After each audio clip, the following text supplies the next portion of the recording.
Nas cores cinza, azul, vermelho e roxo, a imagem passa pelas letras do título. Em fundo branco, ponto de vista. Abaixo, 3 círculos sobrepostos formam um diagrama. Vânia Alves, apresentadora. Mulheres nos Olá. espaços de poder. A bancada feminina na Câmara dos Deputados tem 91 das 513 vagas da casa. Essa discrepância faz do Brasil o país com maior desigualdade de gênero na representação política na América do Sul. Desde o início da participação feminina, em 1932, foram eleitas 335 mulheres. No mesmo período, foram eleitos 7.568 homens. A violência política de gênero é apontada como uma das principais causas da subrepresentação política feminina. Mas, afinal, o que é a violência política de gênero e de que forma ela macula a democracia brasileira? Esse é o tema dessa série do Ponto de Vista, e quem vai nos ajudar a entender esse mecanismo é a diretora-geral da Escola Superior do Ministério Público da União, Raquel Branquinho, que também coordena o Grupo de Trabalho de Prevenção e Combate à Violência Política de Gênero da Procuradoria-Geral Eleitoral. Procuradora, muito obrigada por ter aceito o nosso convite. E, afinal, o que é violência política de gênero? Raquel Branquinho, procuradora da União. A violência política, ela sempre existiu na nossa sociedade. Tanto é que os dados você acabou de apresentar aí, né? Mas a gente não tinha um conceito para ele. A mulher sofre violência em várias esferas da sua vida, privada, social, no seu trabalho e também na esfera política. Mas nós não sabíamos ainda como conceituar, o que qualificar, como conhecer e identificar situações de violência política. E o Congresso Nacional, em 2021, aprovou uma lei, a Lei 14.192. E essa lei, ela trata de uma forma sistemática de várias questões envolvendo a violência da mulher, o combate, né, e a prevenção à violência contra a mulher na esfera política e, especificamente, ela já conceitua que é qualquer ato de discriminação, de restrição, de violência simbólica, econômica, moral, sexual, física, velada ou não, qualquer tipo de ato que possa constranger, ameaçar, caracterizar uma perseguição, uma humilhação, uma forma de atrapalhar que a mulher desenvolva uma campanha eleitoral livre de qualquer tipo de assédio, de restrição e também que ela possa desempenhar de uma forma livre, dentro dos preceitos da nossa Constituição, em igualdade de condições aos homens, o seu mandato parlamentar. Então, a Lei 14.192, ela é um marco que ela traz esse conceito que é muito importante para a nossa sociedade, para sabermos como é e como que se caracteriza essa violência. A gente queria acrescentar a sua explicação. A gente fez um gráfico com informações do Observatório da Mulher contra a Violência sobre a incidência dessas violências que a senhora citou. Gráfico de setores colorido. Então, o que me chamou demais a atenção são aqueles quase 30% recebeu menos recurso do partido do que outros candidatos, que a divisão do dinheiro é um problema. Quase 19% foi impedida ou interrompida em sua fala. Isso as mulheres sofrem não só na vida política, né? E desqualificada em função do seu gênero. Quase 13% sofreu ameaça, humilhação, mas isso chega a sofrer agressão física e agressão sexual. E o pior que, apesar dos números ali serem menores, a gente já ouviu falar, a gente já viu esse tipo de exemplo, né? A senhora, em geral, atribui aos partidos a maior responsabilidade pela violência política. Por quê? No atual momento da história desse país, sim.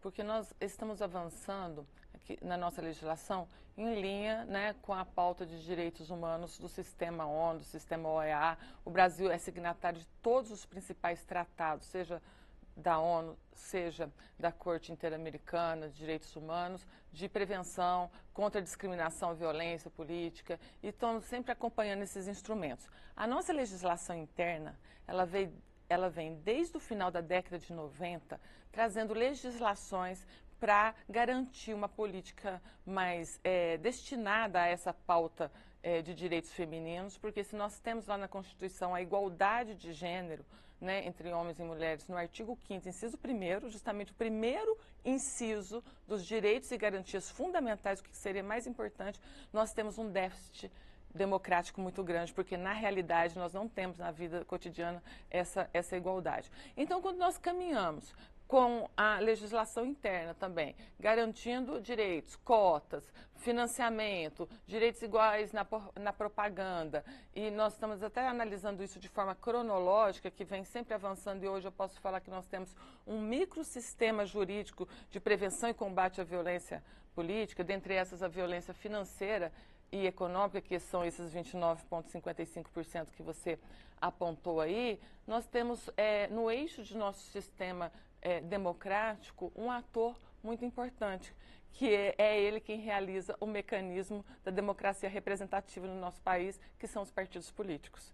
Então, se nós estamos avançando na legislação, criando métodos cada vez mais eficientes para se garantir essa igualdade, um avanço na representatividade feminina, que, como você mesma diz, o país ocupa os últimos lugares dos marcadores internacionais dos rankings de representatividade da mulher nos parlamentos mundiais, né? Hoje nós estamos na 131ª colocação, né, de 189 países, uma colocação muito ruim para um país tão grande e tão importante como o Brasil na América e até no mundo.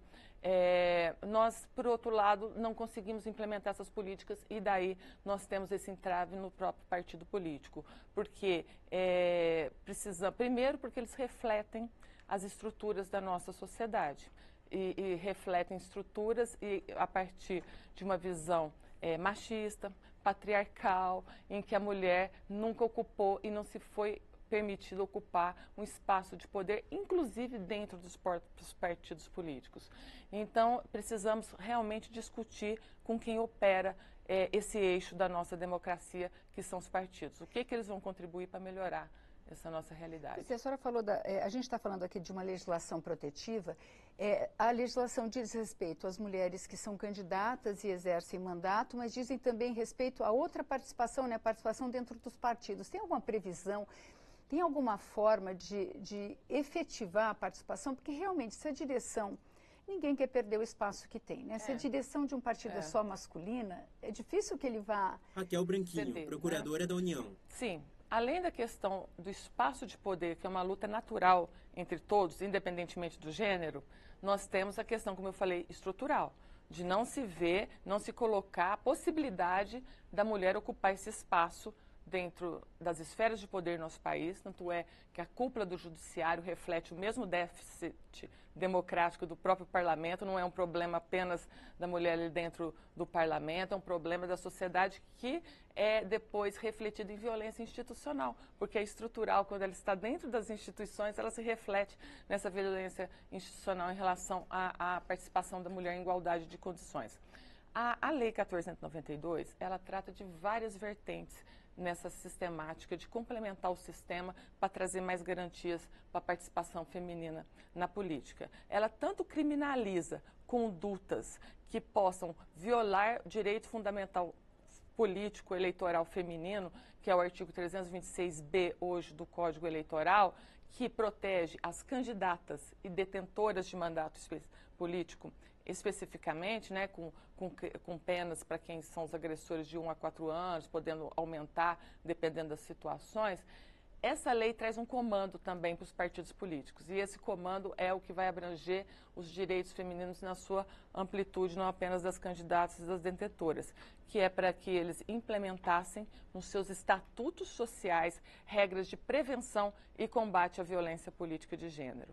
E nós já, pelo GT, pela Procuradoria-Geral Eleitoral, estamos trabalhando desde janeiro de 22 com os partidos políticos, encaminhando recomendações, conversando com eles, na tentativa de que eles implementem essa legislação, porque, de início, ultrapassou-se o período de 120 dias que a lei deu para que eles fizessem isso, sendo que nenhum partido tomou essa iniciativa.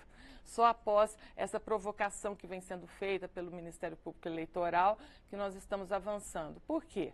Porque normas de prevenção têm como uma regra básica inserir a participação feminina nos comandos diretivos dos próprios partidos políticos, obviamente respeitadas as suas autonomias ideológicas, partidárias, né, mas que haja um ambiente propício ali dentro, porque é desse lugar que vai se praticar também as políticas afirmativas que são responsabilidade dos partidos, inclusive hoje por determinação constitucional. Há cerca de 30 anos, desde 97, foram estabelecidas as cotas de 30% para a participação das mulheres nas eleições. Em um estúdio, estão sentadas frente a frente. E depois toda essa série de legislação que a senhora citou, mas apesar a gente tem que reconhecer, houve um avanço, né? Em 98 a gente tinha 5,7% do parlamento composto por mulheres, hoje a gente chegou a 17,5%, houve um avanço, mas o Brasil nunca chegou a 20%. Essas cotas, quer dizer, existe a questão financeira, mas existe também uma questão cultural, de formação.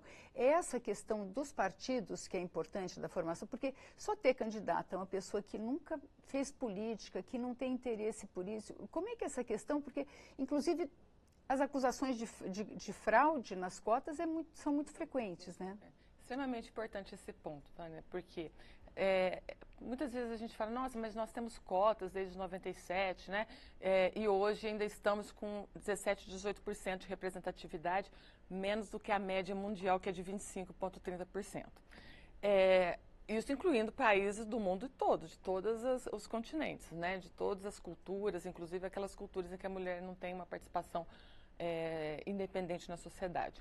Mas para voltar a essa questão das cotas, nós tivemos uma evolução, porque os próprios partidos políticos e determinados eixos da nossa sociedade foram sempre interpretando de uma forma a não cumprir aquela finalidade da própria cota. Porque a cota é o quê? É uma política de incentivo.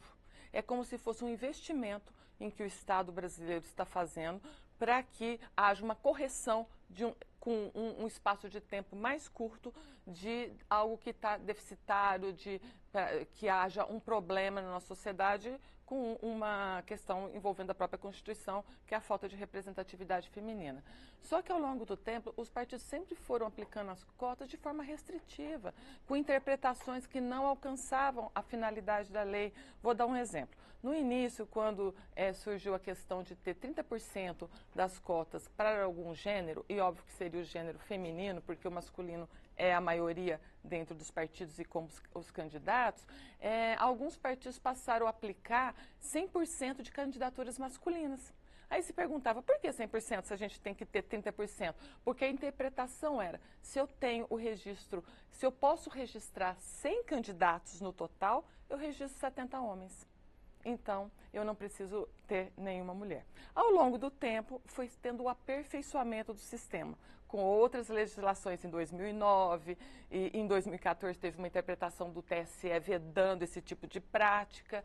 E o que surgiu mais recentemente, quando o Tribunal Superior Eleitoral e a nossa legislação foi bastante firme em determinar que precisava ser 30% de algum dos gêneros, obviamente o feminino pela questão estrutural brasileira, né? Um dia poderá ser o masculino, quando nós tivermos a maioria feminina, 30% de algum dos gêneros daquele registro das respectivas chapas. Então não tem como se fazer outro tipo de interpretação para burlar essa sistemática. O que aconteceu? Iniciou-se uma sistemática de candidaturas fictícias, onde as mulheres passaram a ser vítimas duplamente, vítimas do próprio sistema, que ainda que tenham consciência de participar naquela chapa de forma fictícia apenas para constar o nome, para cumprir o requisito formal, mas, por outro lado, essas próprias mulheres acabaram sendo abandonadas, elas não tiveram nenhuma estrutura Raquel Branquinho, procuradora da União, contabilidade, advocacia, elas tiveram que prestar contas, foram condenadas na justiça em várias situações sem ter a mínima condição de responder pelo que foi o que aconteceu, porque ou foram usadas ou se deixaram usar, mas ainda mesmo assim sendo vítimas. Então, agora mais recentemente, só em 2018, 2019, veja isso, é que nós temos uma determinação do Supremo Tribunal Federal, no sentido de que as cotas de vagas tem que ser acompanhada pelo financiamento correspondente.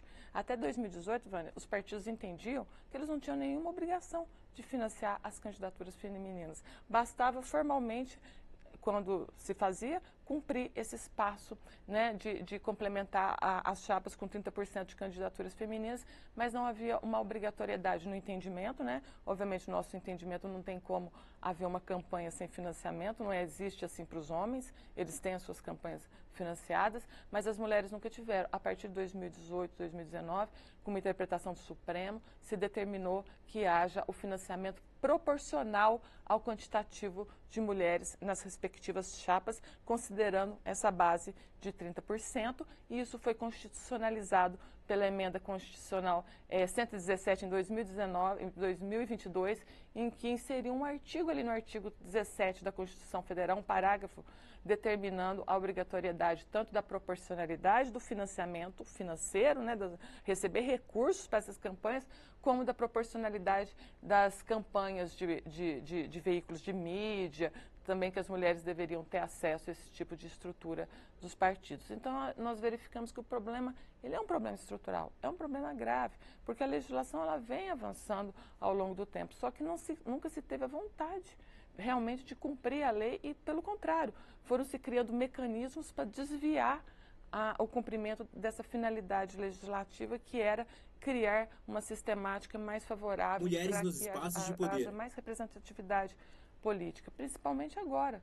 Nós estamos falando de eleições neste ano de 2024, de eleições municipais, em que há uma grande relevância de que tenha as condições necessárias para a participação feminina nessas campanhas.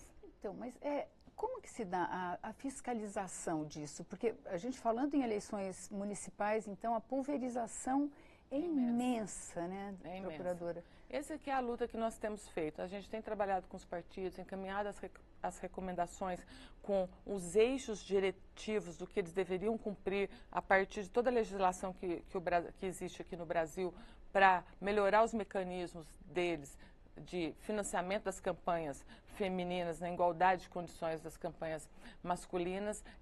A grande problemática hoje está justamente nessa operacionalização, em como fazer, considerando que os partidos políticos têm a autonomia, a ampla autonomia constitucional, e é certo que tenha, porque a democracia se baseia nesse eixo, mas essa autonomia, ela está obviamente vinculada aos fundamentos da nossa Constituição. Então não é uma arbitrariedade, não é a livre, uma discricionariedade absoluta para fazer como quiser. Nós temos regras e é isso que nós temos trabalhado. Em 2023, em dezembro, o Procurador-Geral Eleitoral, Dr. Paulo Gonet, quando estava na Vice-Procuradoria-Geral Eleitoral, ele encaminhou, já pensando nas eleições de 2024, encaminhou uma recomendação a todos os partidos políticos aqui do Brasil, e nessa recomendação, que ela é pautada nos eixos dos tratados internacionais, da nossa Constituição, da nossa legislação e das decisões do Tribunal Superior Eleitoral, ele encaminha diretivas muito claras e objetivas a todos os partidos de como criar mecanismos para financiar as candidaturas femininas agora nessas eleições de 2024, de torná-las candidaturas viáveis, né, a ter êxito nas urnas a partir de uma participação efetiva dos partidos no tripé previsibilidade, transparência, informação e utilização dos recursos dentro daqueles comandos que já são estabelecidos, inclusive pelo Tribunal Superior Eleitoral, porque em suas resoluções o tribunal dá comandos bastante claros também para esse tipo de cumprimento. Como é que é, procuradora, a questão, além das mulheres, que somos maiorias, existe a maioria negra no Brasil. E a gente tem uma representação muito baixa da população negra, tanto de homens quanto de mulheres, mas de mulheres muito menor. Eu nem sei se existe alguma avaliação desse tipo de efetividade? O trabalho que é feito na questão... minorias trans também. O trabalho que é feito pelo GT, ele sempre considera a interseccionalidade, porque a gente não olha mais a mulher naquele eixo, mulher branca, né? Porque a sociedade brasileira, se tem 52% de mulheres, desses 52%, a metade de mulheres negras ou pardas, né? Que é a proporção na sociedade, que são invisibilizadas pela nossa sociedade. As mulheres trans, elas sofrem um preconceito imenso e uma violência muito mais acirrada. Trabalhamos com esse eixo bem fortalecido, porque elas entram, obviamente, na cota das questões que são praticadas das políticas afirmativas para as mulheres.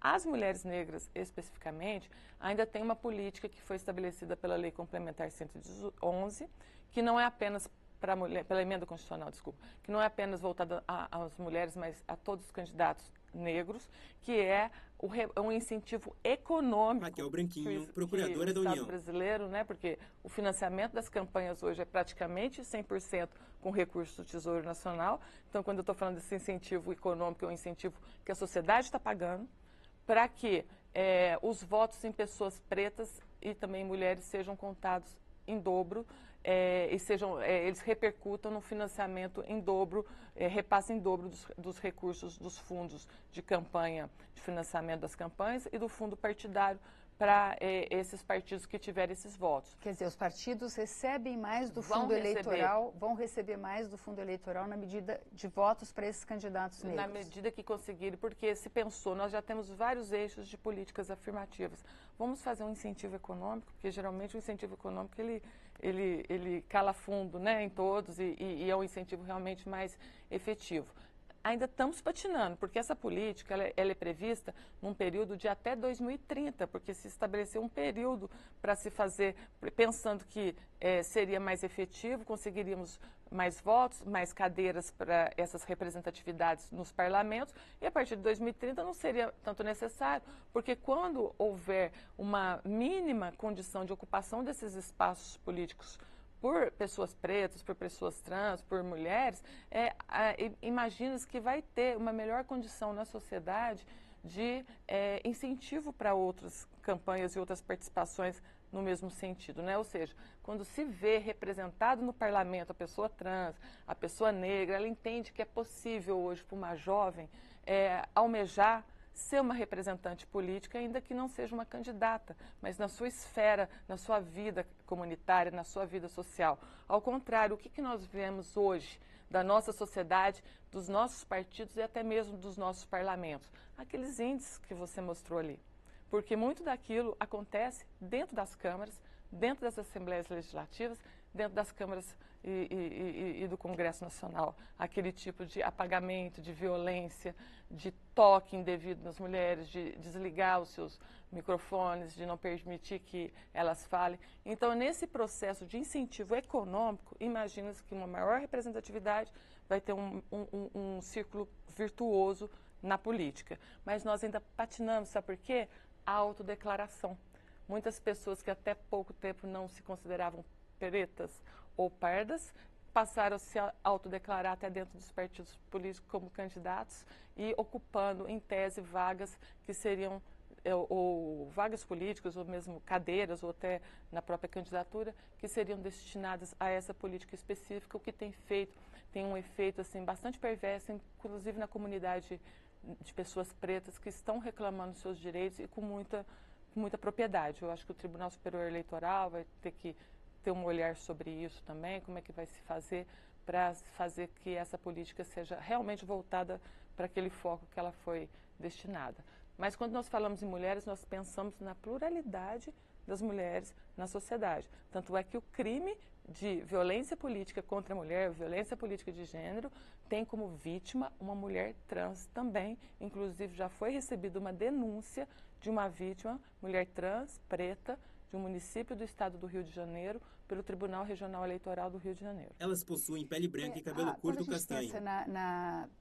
No desempenho do mandato, existem também algumas peculiaridades da vida das mulheres, né? As mulheres engravidam, as mulheres têm filhos e têm uma idade dos filhos que é muito difícil, você não pode deixar a cargo de uma pessoa, você precisa pelo menos de um atendimento. Existe alguma previsão nesse sentido? Os partidos políticos estão discutindo isso. Quer dizer, as bancadas femininas, a bancada feminina, né? Porque a Câmara tem a Secretaria da Mulher na Câmara, que a coordenadora é a deputada Benedita, a procuradora da Mulher é a deputada Soraya, e elas ali congregam a bancada feminina e tem cada vez mais discutido isso, até intrapartidariamente, para verificar os gastos, por exemplo, de campanhas que tornem mais facilitada a participação feminina. Muitas vezes tem que trazer algum auxiliar quando você tem um filho pequeno, colocar um espaço em que as crianças possam participar quando as mulheres estão discutindo política. Até pouco tempo não havia banheiro, né? Essa lenda que existe. Não existia. É uma lenda que eu sempre ouvi, que não existia nem banheiro feminino em alguns espaços do próprio Congresso Nacional. E nós temos prefeituras em que não há previsão legislativa local da licença maternidade. Não se considerou sequer que poderia ter uma prefeita, e essa prefeita fica grávida e se afastar. Então, quer dizer, são situações que elas decorrem desse problema estrutural de ter um local fixo para a mulher.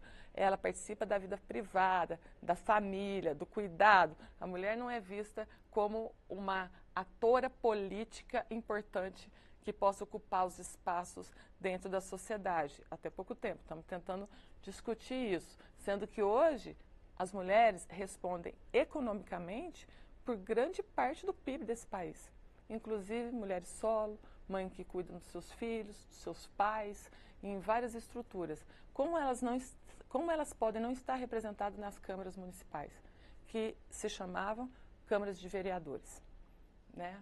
Nem sequer a flexão de gênero havia até pouco tempo.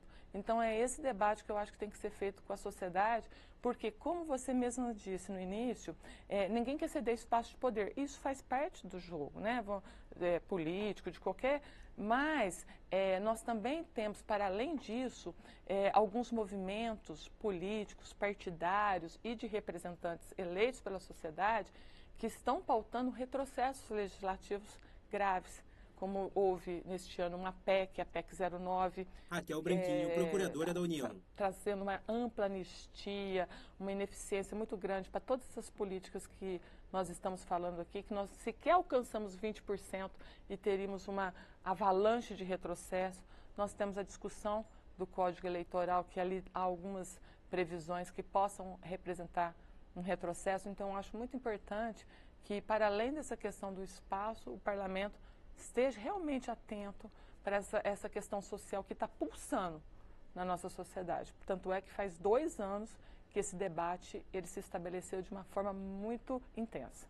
Então, quando já existe a violação, né? Aí a gente indo para o outro lado, a senhora citou aí ações o pedido de anistia, porque já existem ações contra, né? Qual a efetividade? Dá para avaliar, assim, e como é que se faz essa denúncia? Como é que se chega a começar essa investigação, esse processo de punição? A gente trata a violência política de uma forma mais ampla, abrangendo vários tipos penais que possam, de certa forma, atingir as mulheres na sua atuação política, eleitoral, partidária, pública. Mas, especificamente, o artigo 326b do Código Eleitoral, que tipifica a ação de assediar, perseguir, humilhar, ameaçar, constranger candidato ou detentora de mandato eletivo, o trabalho é desempenhado pelo Ministério Público Eleitoral, junto com a Polícia Federal. O que a gente fala? Persecução criminal, investigação. Então, nas páginas das procuradorias regionais eleitorais na web, né? E na página também da Vice-Procuradoria-Geral Eleitoral, ali está um banner, denuncie aqui, e abaixo desse banner tem um passo a passo.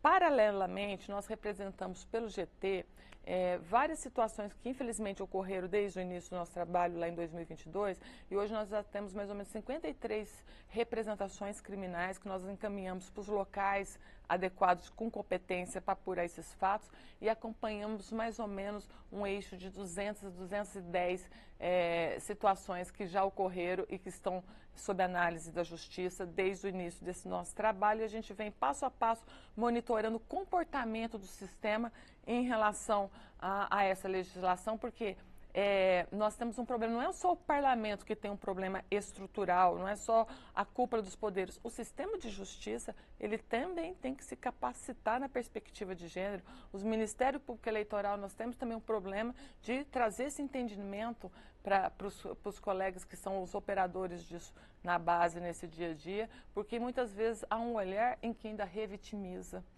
Há uma análise que não está dentro da boa técnica, né, da questão criminal. Então, nós estamos fazendo esse trabalho, agora a gente vai fazer uma outra capacitação em breve sobre essa temática, mas eu acho que a resposta tem sido bem efetiva. Desses casos, já há denúncias, há processos na sua fase final, não é que se queira punição pela punição, mas o que se pretende é a efetividade da lei. Porque uma lei que não é cumprida, ela acaba sendo um reforço para para aquelas práticas inadequadas, né? Quer dizer, a ex-deputada Margarete Coelho, que faz parte dessa série também, Mulheres nos espaços de poder. ela tem um estudo sobre a violência política de gênero e ela se queixa lá do problema da falta de uniformidade jurisprudencial. O país é muito grande, né?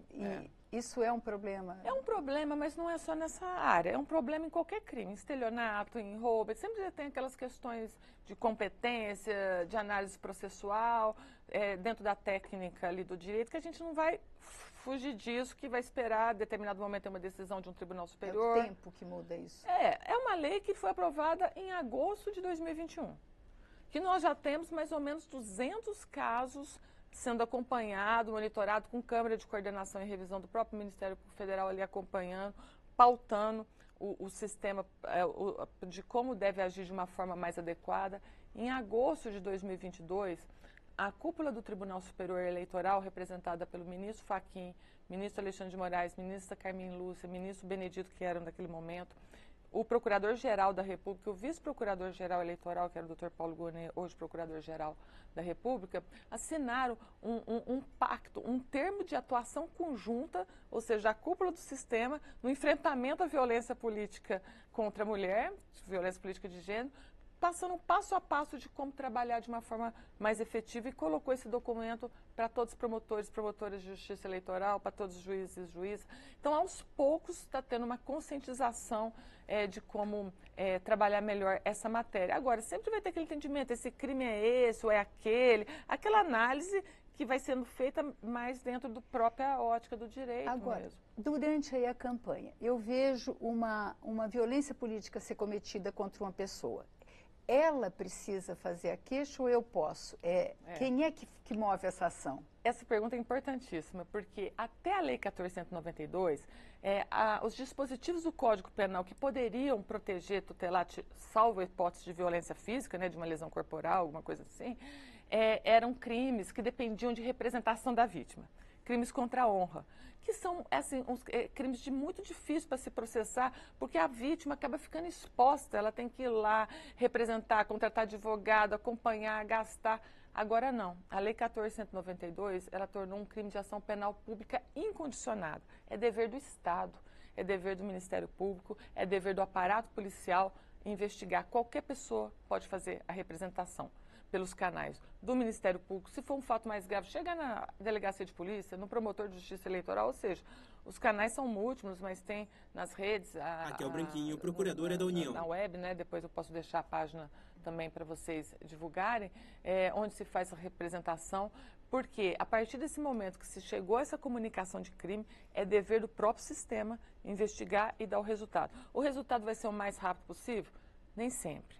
Né? O sistema funciona assim, infelizmente, para tudo. Você mesma disse, é um país continental, um sistema federativo que envolve estados e a própria União, ainda mais na área eleitoral. Mas o que eu posso dizer é que hoje nós estamos muito melhor do que nós estávamos há 3 anos. Muito melhor. Eu imagino que em breve estaremos melhor ainda nessa conscientização da aplicação da legislação. Então, qualquer pessoa, a vítima, e ela não precisa de advogado, ela não precisa de... Bem, eu vou falar a página da Procuradoria-Geral Eleitoral... mpf.mp.br/pge/institucional/GT Violência de Gênero. Tem institucional e... GT, violência política de gênero. Mas na própria página já aparece o banner, uma figura de uma pessoa assim, e embaixo denuncia aqui violência política de gênero. Agora, uma discussão que a gente tem enfrentado em diversas áreas, e a gente vê isso, a gente vê pronunciamentos, por exemplo, parlamentares, vereadores, que cometem violência política de gênero, mas se protegem por trás da liberdade de expressão. Acontece isso, quer dizer, nesses casos, é uma coisa, delicado, né? Então, grande parte desses crimes que noticiou aqui, que o observatório vinculado à Secretaria da Mulher na Câmara, né, levantou a partir de um trabalho muito importante, acontece dentro do espaço de trabalho da parlamentar, infelizmente. As vereadoras, então, nesse país, nós temos 1000 municípios ainda que não tem uma mulher nas câmaras municipais. Isso é muito grave. E quando elas são minoria. Então, a situação é bastante conflituosa. E há vários fatos e situações que acontecem no espaço de trabalho ou no ambiente político. E se alega, nós temos imunidade parlamentar quando a agressão é feita por um colega, por um parlamentar, que é alguém que detém também um mandato. Mas isso já foi superado. Tanto o Supremo Tribunal Federal quanto o Tribunal Superior Eleitoral já tem várias decisões no sentido de que o mandato não é um escudo para crime, inclusive crimes de opinião, que há um limite nos preceitos fundamentais da Constituição Federal que não se pode ultrapassar de forma alguma. Nós já temos 2 ou mais denúncias recebidas, inclusive para o Tribunal Regional Eleitoral, que é uma corte intermediária, né, afastando as alegações defensivas de imunidade do agressor, seja no âmbito municipal, estadual e até federal. Então, essa liberdade de expressão é óbvio que existe, a política é um ambiente acirrado, as disputas e as discussões, elas elevam o tom, nós consideramos tudo isso, mas esse tom, ele não pode ser elevado em relação só à mulher. Ele não pode ser apontado para a mulher pela sua condição física, pela sua condição pessoal, para manchar, para atrapalhar realmente, psicologicamente, inclusive, o exercício do seu mandato. E é essa que é o olhar na perspectiva de gênero, que nós verificamos que há um padrão, né, de discussão e de debates, mas que quando se foca em uma mulher, a depender das situações, a forma de agressão ela tem conotação e situações específicas. Tanto é que na página do GT nós temos cartilhas que mostram trabalho efetuado em conjunto com o Tribunal Superior Eleitoral, em que há diálogos, vídeos que mostram situações em que as agressões elas são diferenciadas. Então, são discursos ou de ódio, discriminatórios ou realmente voltados para a condição feminina, e isso não é permitido. Essa questão da participação feminina no mundo, né? A senhora é do judiciário, a gente vive aqui num ambiente político, também sou jornalista do mundo da comunicação. Quando a gente coloca a questão da mulher, muitas vezes é considerado uma futilidade. Vânia sorri e Raquel faz que sim. Do ponto de vista legal, a gente tem conseguido avanços do reconhecimento de que o respeito pelos direitos da mulher é importante. Como é que a senhora vê isso na sociedade? Ainda é considerado um mimimi, o tal do mimimi? Infelizmente ainda é, que é aquele problema estrutural, que a gente só vai mudar quando as pessoas estiverem atentas para que essas coisas que são comuns, que eram comuns, que ocorriam, elas não podem acontecer. Até pouco tempo a mulher dependia da autorização do marido para praticar vários atos da vida civil. Então, essa mudança, ela de certa forma, recente na nossa sociedade. Por isso que a formação dos jovens, das crianças, e essa luta por ter a representatividade é que vai realmente atingir a consciência social e individual de cada pessoa, que a gente não pode atuar dessa forma, que não podemos discriminar e não podemos normalizar situações que não podem ser normalizadas. Um dado relevante e triste é que levantamento da União Interparlamentar, que é a união de todos os parlamentos que compõem o sistema ONU, eles fazem monitoramento de situações da participação feminina na política, desde que nós participamos 100º, 31º lugar agora, isso é muito móvel, depende da análise do momento, fez um acompanhamento mundial e viu que a situação da violência contra a mulher é uma ótica não só da América Latina, é uma situação, infelizmente, mundial. A falta de percepção dos direitos femininos e políticos também ocorrem com grande frequência em vários países do mundo. Um dado importante é que em Raquel 2023, Branquinho, procuradora da União. Todos os parlamentos mundiais têm pelo menos uma representante feminina. Até pouco tempo não existia mais. Então eu acho que com esse passo é um avanço. Mas também eles observaram que se nós continuarmos nesse ritmo, como acontece no Brasil, que ele reflete mais ou menos essa média, embora a gente esteja aquém de crescimento de participação feminina, nós vamos levar 80 anos para ter a equidade da participação de gênero feminina nos parlamentos mundiais. Então é algo que precisa ser pensado, não só dentro do parlamento, mas na própria sociedade. Só que é uma situação que um alimenta o outro, porque a facilitação não é facilitação de dar benefícios, vantagens, favores, é uma facilitação para operacionalizar um direito fundamental constitucional, que são essas políticas afirmativas que devem ser praticadas, é justamente para a gente encurtar esse prazo. Imagina a gente ter que esperar 100 anos para a gente ver 40% de mulheres no parlamento brasileiro, e nós possamos até crescer na própria sociedade de 52% para 55%, eventualmente a gente vai demorar 80, 100 anos. Então isso não é justo, isso não é certo, isso não está dentro da própria Constituição que foi pensada pelo país, uma Constituição muito importante, né, em 1988, que trouxe esses direitos. Mas esses direitos, eles não vêm como mágica da Constituição, eles precisam ser praticados. A democracia, ela é dinâmica, ela tem avanços e alguns retrocessos, mas a gente está sempre construindo um país mais democrático e nós temos esse problema, essa deficiência, esse déficit, e a gente precisa corrigir. Muito obrigada, procuradora Raquel Branquinho. Nós conversamos com a diretora-geral da Escola Superior do Ministério Público da União, procuradora Raquel Branquinho, que coordena o Grupo de Trabalho de Prevenção e Combate à Violência Política de Gênero, da Procuradoria-Geral Eleitoral. Se você quiser rever ou compartilhar este ou qualquer outro programa dessa série do Ponto de Vista sobre violência política contra mulheres nos espaços de poder, vá ao nosso canal no YouTube ou à página câmara.leg.br. Obrigada pela audiência e até a próxima. Vânia sorri. A imagem se expande para o estúdio. Créditos na tela.